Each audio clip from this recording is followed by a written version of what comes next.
안녕하세요. 2026년 6월 3일 얼마 남지 않았죠? 그때 여러분이 좋은 선택을 하기 위해서는 후보를 잘 알아야 되지 않습니까? 그래서 파주 가선거구는 운정 1동 4동이 되는데요.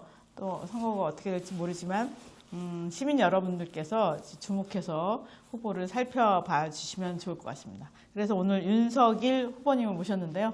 자기소개 간단하게 부탁드립니다. 안녕하십니까. 운정이 낳고 운정이 키운 운정의 아들 운정 윤반장 윤석일입니다. 이번에 파주시 시의원 가선거구에 예비후보로 출마했습니다. 반갑습니다. 운정이 어머님 이름은 아니시죠? 네, 네. 운정이 물론 어머니 이름은 아닌데요. 네, 근데 운정이 낳고 운정이 네. 키우고 네. 운정이 아들이고 뭐 여기 고향이시란 얘기신가요? 그렇죠. 저는 그 집에서 태어나서 그 집에서 아직까지 평생 50년을 살다가 겨우 3개월 전에 처음으로 이사를 한번 해봤어요.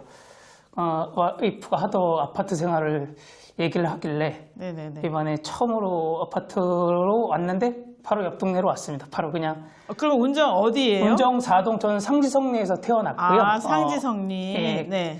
그래서 지금은 운정 1동 힐스테이트 더 운정으로 3개월 전에 이사 왔습니다. 네. 그래서- 윤반장은 뭐예요? 윤반장은 제가 이따가 말씀을 드리려고 했는데 네. 제가 닉네임 중에 하나가 윤반장이거든요. 제가 초등학교 1학년부터 고등학교 3학년 때까지 반장을 놓친 적이 없습니다. 거의. 그래서 항상 제 이름보다는 아이들이 초등학교 윤반- 1학년부터 몇 년? 고등학교 어디? 3학년 때까지. 이거 너무 장기 집권 아니에요? 그렇죠. 근데 원래 집권을 하게 되면 그렇게 장기로 가더라고요. 이상한데. 윤석일 님이 혹시 시의원 되시면 장기 집권 할 것 저는 같은 제 파란색이지 않습니까? 네. 또 이름도 많은 분들이 윤석열이랑 비슷하다고 해서 그분이랑 정치색이 전혀 다른데 그래서 장기 집권 생각을 하고 있다가 버렸습니다. 이제 바꾸기로. 네. 그래서 저는 그래서 이름보다 윤반장으로. 예. 네. 그러면 지금 상지성리에서 50년 살았다고 하셨는데 그러면 예전에는 거기서 농사를 지으셨나요? 어떻게? 저희 아버님은 공무원이셔서 안타깝게도 농사를 싫어하셨습니다. 그래서 있는 땅도 다 파셨고요. 그래서 그때는 부자였는데 지금은 땅 한 평 없는 아주 그냥 가난한. 네. 그게 조금 사연이 있는데요. 저희 상지석동이라는 마을 자체가 수용소라고 처음에 불렀었거든요. 그러니까 장단에서 내려오신 피난민들이 모인 동네입니다. 자연불악이긴 하지만 근데 그 당시에 이제 그 장단에서 사시던 분들이 내려오셨기 때문에 통일이 될 거라고 생각을 하고 다시 올라가실 거라고 생각해서 그 장단에서 조금 부자였던 분들은 여기서 땅을 안 사신 거예요. 농사를 안 지시고 바로 올라갈 생각을 하셨고 근데 반대로 거기서 이제 조금 힘들게 사셨던 분들은 그냥 여기서 정착을 해야 되겠다 그러고 땅을 많이 사셨던 거죠. 근데 그게 한 40년 만에 완전 도시화가 되면서 역전이 된 거죠. 그 당시에 땅 없이 조금 권세를 누렸던 분들은 지금 거의 좀 바닥 생활을 하고 계시고 그때 땅들을 많이 모으셨던 분들은 지금 몇십억의 자산가들이 되신 거죠. 그래서 저희도 조금 그 바닥을 하는 그 생활을 하는 그런 집들 중에 한 집입니다. 네. 그래서 아버님과 참 많은 그 불화가 그것 때문에 있었습니다. 네, 서로. 그러면 학교는 여기 파주에? 네, 저는 지산초등학교를 나왔고요. 네. 그래서 아이들도 다 지산초등학교를 보냈고 지산 가족입니다. 중학교는 저희가 그때 지역에는 중학교가 없었기 때문에 일산중학교를 나왔고요. 고등학교는 다시 또 파주로 해서 파주고등학교를 졸업했습니다. 네. 진짜 운정이 낳은 아들 맞네요. 네. 네.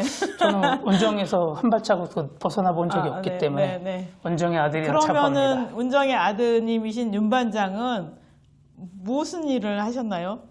그러니까 뭐 자신의 경력이나 자랑하고 싶은 내용이 있으면은 얘기해 주시면. 이건 제가 출마의 변이랑도 비슷한데요. 저는 항상 아이들에게 가르칠 때 너희들의 인생의 관객이 아닌 주인공이 되라는 말을 많이 합니다. 그래서 어느 날인가 아이들에게 야, 니네 학생, 제가 반장이었기 때문에 학생회장 그런 것도 좀 나가보지 않겠니?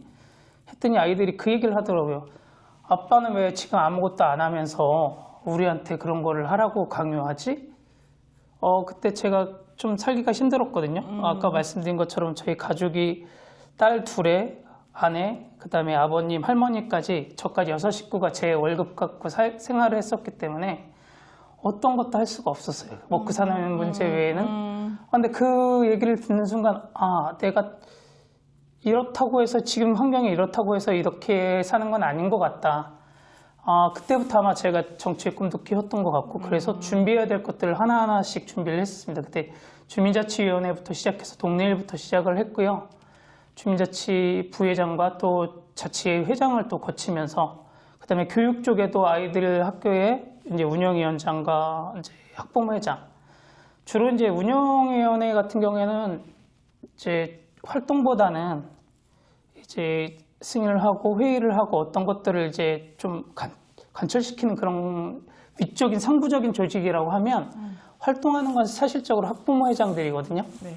근데 저는 제 생각에는 운영위원회보다는 학부모 회장이 더 일을 해야 되는 게 맞는 것 같고 그분들이 더 존경받아야 된다고 생각을 하고 있거든요. 그래서 남자가 거의 학부모 회장이 되는 경우는 없지만 저는 학부모 회장을 4번을 했었습니다. 4년을 했었고 작년까지도 지상고 학부모 회장을 했고요. 운영위원장도 그렇게 거치면서 또 하다 보니까 준비해야 될 것들이 많이 있더라고요. 그래서 예산 부분도 정치적으로 제가 알려고 하면 예산 부분도 준비해야 되겠다 해서 예산 쪽도 준비를 했고요. 복지 부분도 해야 되겠다 싶어서 제가 원래 신학을 하다가 중간에 이제 부모님을 모시게 되면서 이제 여러 가지 상황으로 이제 중단을 했었는데 나중에 이제 사회복지학과를 졸업을 하면서 복지 쪽도 그리고 신학을 할 때도 제가 이제 장애인 선교 쪽을 농업 파트를 담당했었기 때문에 복지 부분 지금은 그래서 지체장애인협회 파주시협회 후원회장을 같이 겸하고 있고요. 그 부분도 또 준비를 했고요. 그래서 제가 정치를 준비하면서 해야 될 것들, 내가 알아야 될 것들을 한 10년 동안 준비를 했던 것 같습니다. 네. 네. 그러니까 뭐 진짜 생활 속에서 정치의 꿈을 키우고 또 다양한 우리 바닥에 이런 그 단위에서 이제 실천을 쭉 이어오셨던 것 같네요. 그 지체장애인 후원회장도 하시고 학부모회장도 하시고 그런데 그 과정에서 혹시 뭐랄까 이거는 보람찼어라고 생각되는 에피소드 한 가지 있으면 들려주시면 어떨까요? 이제 학부모회장 할 때는요 한가람중학교 학부모회장 할 때인데 아이들이 이제 저희가 교문이 정문과 후문이 있는데 버스 정류장이 이제 중앙에 있다 보니까 아이들이 학교를 들어오려면 한 5분 이상을 더 걸어서 이제 학교를 들어가야 되는 거예요. 근데 그쪽에 이제 교문을 조그만 후문을 내면 바로 뭐 30초도 안 돼서 들어올 수가 있었거든요. 근데 그때 아무것도 모를 때인데 아무튼 제가 그때 공원가랑 뭐 시청을 쫓아다니면서 결국은 그것을 이제 만들어냈고요. 그래서 지금도 그것 때문에 뭐 간섭해 받은 것도 있지만 아이들이 너무 편하게 이제 다니는 것 같아서 좋고 고등학교 때는 이제 지상고를 하면서 학교 축제에 이제 중학교랑 제가 청소년 이제 문화 쪽을 해서 청소년 문화 이제 행사를 좀 진행을 해서 아이들이 그때 이제 막 댄스 그런 동아리들이 또 음악 동아리들이 많이 활발하게 이제 그 실질적으로 주민들과 함께 어울리면서 그것이 이제 아이들이 전국대회도 나가게 되고 그래서 최우수상까지 받았던 그래서 저는 학교에서 아이들에게 축사를 할 때 입학식 할 때 그 얘기를 하거든요. 공부를 잘하는 것도 중요하지만 본인들에게 가지고 있는 끼를 그것을 빛내는 것도 또 찾아내는 것도 중요하다. 그래서 제가 지상고에서 5년 동안 아이들이 큰딸 작은딸을 다 지상고를 보냈었는데 항상 같은 말을 합니다. 그래서 졸업할 때는 여기 공부 잘해서 대학으로만 여기에 이름을 빛내는 것이 아니라 전국적으로 뭐 춤도 잘 추는 친구가 나왔으면 좋겠고 연예계에도 진출하는 친구가 있었으면 좋겠고 여러 분야에 이름이 다양하게 좀 나왔으면 좋겠다. 그런 얘기를 항상 했던 것 같습니다. 네. 그 신학 공부를 준비하셨다는 분치고는 굉장히 이렇게 열린 마음을 가지신 것 같아요. 보통 실례지만 연세가 어떻게 되시나요? 저는 지금 이제 딱 만 50세가 됐고요. 예. 예. 그래서 신학은 그때 아마 청소년 시절 때 어머님이 없다 보니까 아버님도 그렇게 사랑을 못 받다 보니까 또 공교롭게 저희 집이랑 교회랑 문을 나가면 한 10m 옆에 있었어요. 아, 바로 옆집이었네요. 그러다 보니까 교회를 자연스럽게 가게 됐고 또 저 성격이 또 금사빠 비슷하거든요. 뭔가 한번 하면 열정적으로 뭔가 또 빠져들고 막 그런 게 있어서 네. 그때 청소년 시절 때 신학을 하는 게 또 내 또 신이 주신 뜻이 아니었나 싶어서 또 열심히 했는데요. 또 여러 가지 신학적인 모습에서 또 생활적인 모습인 거죠. 그것을 제가 버텨낼 수가 없어가지고 아마 중도 포기했던 것 같습니다. 네네. 그러면은 지금 아주 오랫동안 준비를 해왔기 때문에 가족들도 다 이렇게 나가는 거에 대해서 아무런 반대가 없었겠어요, 그렇죠? 네네. 지금 이제 아내가 이제 사실은 좀 몸이 많이 아파가지고 제가 이제 이 아파트로 오게 된 동기도 그런 거였거든요. 이제 작년에 완치 판정을 5년이 지나서 받긴 했지만 암 때문에 암 완치 네, 그래서 판정받은. 상당히 고생을 했고요. 그래서 이사를 한 번도 안 했었지만 아내가 아파트 생활을 좀 원하니까. 하고 싶어 해서 좀 무리를 두고 아파트로 왔고요. 그래서 지금은 제일 큰 지지자가 돼줬고 아이들은 어려서부터 이제 같이 아빠랑 지내다 보니까 이제 뭐 제가 정치를 준비하면서부터 항상 같이 다녔던 것 같아요. 항상 뭐 시국 집회라든가 한참 뭐 2년 전에는 또 거의 광장에서 살았지 않았습니까? 네, 그래서 네, 매주 이제 큰딸이랑 작은딸이랑 같이 가고 그랬던 것 같아요. 그래서 지금도 두 친구가 이제 큰딸은 지방에서 학교를 다니고 있는데 올라오면 이제 아빠랑 또 같이 선거운동도 해주고 다녀주고 네, 네. 그렇게 하고 있습니다. 가족들이 제일 큰 버팀목이 되는 거죠. 그러니까. 그러면 파주시 가선거구에 이제 후보로 시의원 후보로 나오셨는데 그동안 이제 그 뭐랄까 많은 일들을 해오면서 느낀 것도 있겠지만 또 시의원으로 나서면서 공약으로 정리한 내용이 있을 것 같거든요.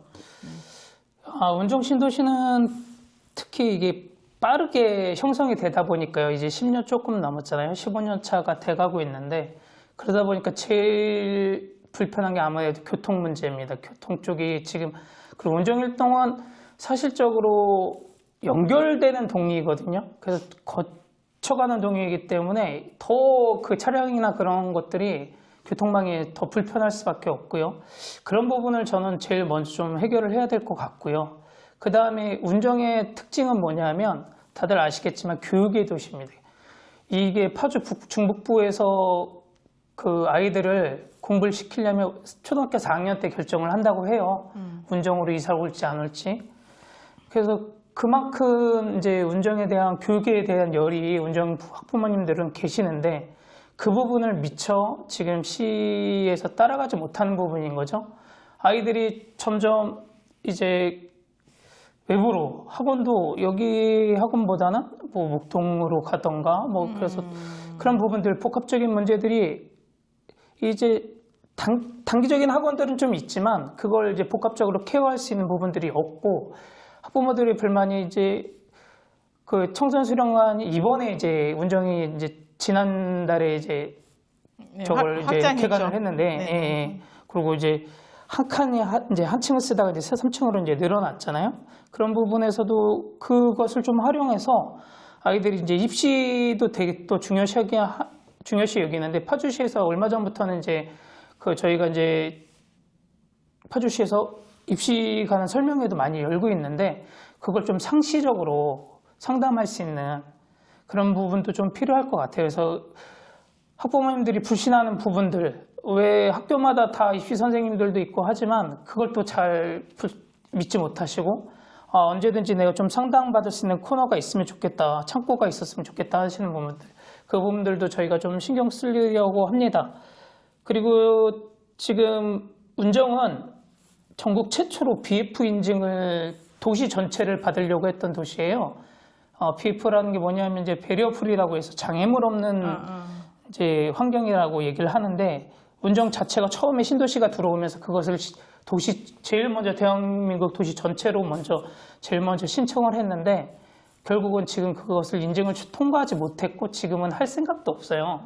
왜냐하면 너무 이제 까다로운 부분들이 많기 때문에 제가 이제 또 지금 하고 있는 일이 이제 그런 쪽에 친환경과 녹색 건축과 배리어 프리를 인증하는 회사를 지금 하고 있는데 그런 부분에서 복지적인 부분이 많이 뒤떨어진다고 볼 수 있습니다. 그래서 그런 부분도 좀 챙기려고 하고 있고요. 그다음에 뭐 아시겠지만 운정사동은 도시 내에 있는 가장 이제 소외된 농촌이라고 보면 됩니다. 저희가 예산을 보면 2022년 기준으로 했을 때 파주시 21개 읍면동에서 꼴찌를 했던 데가 운정사동이에요. 장단면이 인구가 800명이고 운정사동은 2만 5천 명인데 2만 5천 명이 800명보다도 예산이 적었습니다. 그 정도로 운정사동이 소외된 게 많이 있죠. 그러다 보니까 왜냐하면 사람들은 운정 1동만 보고 그 바로 건너편에 있지만 운정 4동은 보지 못하거든요. 그래서 함께 상생할 수 있는 방법을 좀 찾아야 되겠다. 저분들도 그 전까지만 해도 같이 운정 1동 소속이었는데 이제 분동이 되면서 4동이 되었지만 그 도시 안에서 소외되는 그런 부분들 또 그다음에 그 자연부락들이 가지고 있는 특징들이 있거든요.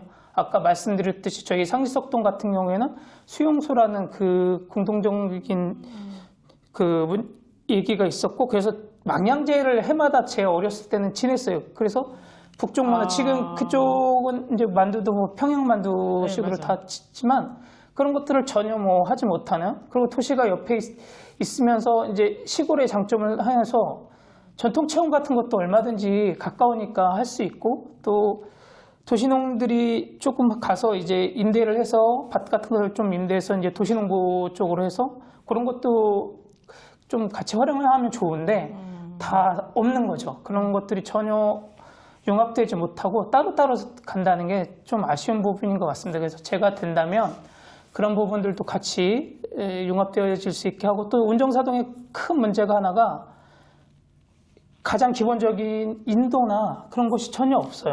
예, 안전적인 부분이 전혀 그리고 운정사동 들어가신 분들은 알겠지만 거기가 빌라 단지이기 때문에 길을 찾기가 너무 어렵습니다. 그리고 소방차 들어갈 길 자체가 없어요. 소방로 자체가 진입할 길이 없을 정도로 또 아직 소화전도 없는 곳이 많거든요. 그런 부분들 도시와 제일 가까이 있으면서도 전혀 혜택을 누리지 못하는 부분들도 저는 돌아버리려고 합니다. 그래서 정치가 정말 제가 처음 생각했던 거지만 정치가 멀리 있는 것이 아니라 이 사람이 시윤이 되면 이제 그걸로 끝나서 이제 얼굴 보기도 힘드네 그게 아니라 정말 매일 같이 그리고 주민이 생각했던 그 문제들이 오늘은 변화되는 결과로 같이 보여드리고 싶습니다. 네. 할 일이 엄청 많네요. 그치? 네, 저는 할 일이 많은 게 좋습니다. 그냥 앉아 있는 것보다. 그러게. 네. 시연 되기도 전부터 계획 짜고 있는 일들이 많아서 이거는 시연이 되면은 또 조례도 만들고 좋겠지만 안 돼도 할 겁니다. 안 돼도 제가 다른 방법으로도 이제 쫓아다니면서 또 만들어내는 문제고요. 지금도 그렇게 해왔지만 앞으로도 그렇게 할 생각입니다. 네. 네. 지금 더불어민주당 후보로 나오셨잖아요. 네네, 맞습니다. 네. 더불어민주당과는 어떤 인연이 있어서 그쪽 후보로 나오시게 됐는지 궁금하네요. 제가 이제 노무현 대통령 때부터 더불어민주당을 좋아했거든요. 그러니까 그때부터 민주당색을 생각적으로도 갖고 있었지만, 다시 말해서 이제 그 김대중 대통령의 그 행동하는 양심, 행동하지 않는 양심은 죄악이라고 했던 그 말씀 그리고 제가 얘기했지만 전 성경적으로 그 행함에 있는 믿음 같이 연결이 되는 것 같은데 그러면서 제가 정치를 준비하면서 그러면 나의 사상이 어느 쪽인가?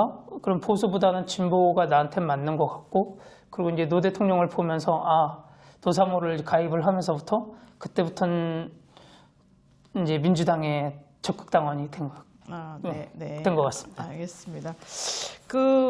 일을 엄청 열심히 하시는 스타일이신 것 같은데 좀 쉬기도 하시나요? 취미가 어떤지 궁금합니다. 저는 취미는 요리입니다. 요리를 정말 좋아해서요. 요리요? 네, 제가 고등학교 때 이미 요리사 자격증을 몇 개 따놓은 게 있거든요. 그래서 한때는 요리사의 꿈을 좀 키웠었는데 근데 신학적인 부분이랑 주일에 쉴 수가 없어서 이제 요리사의 꿈을 접었고요. 그래서 지금은 요리에서 이제 남들이 행복하게 먹는 걸 보는 모습이 좋아서 그래서 시간이 나면 이제 요리하는 걸 좋아합니다. 네, 한번 후보님이 만든 밥을 먹고 정말 싶네요. 예, 그거는 제가 약속드릴 수 있는데 네. 제가 떨어져도 한번 꼭 초대해드리겠습니다. 네네. 감사합니다. 그러면 오늘 윤석일 후보님 만났고요. 앞으로 길에서 만나면 윤반장이라고 불러주시고 얘기를 하시면 기꺼이 많은 얘기를 들어주실 것 같습니다. 인사하고 마칠까요? 네. 네, 오늘 제가 좀 두서없이 얘기한 부분도 있는데요. 운정 윤반장으로서 한번 기회를 주시면 아마 여러분의 삶 속에서 느꼈던 문제들 변화로 직접 느낄 수 있게 제가 다가가겠습니다. 감사합니다. 감사합니다.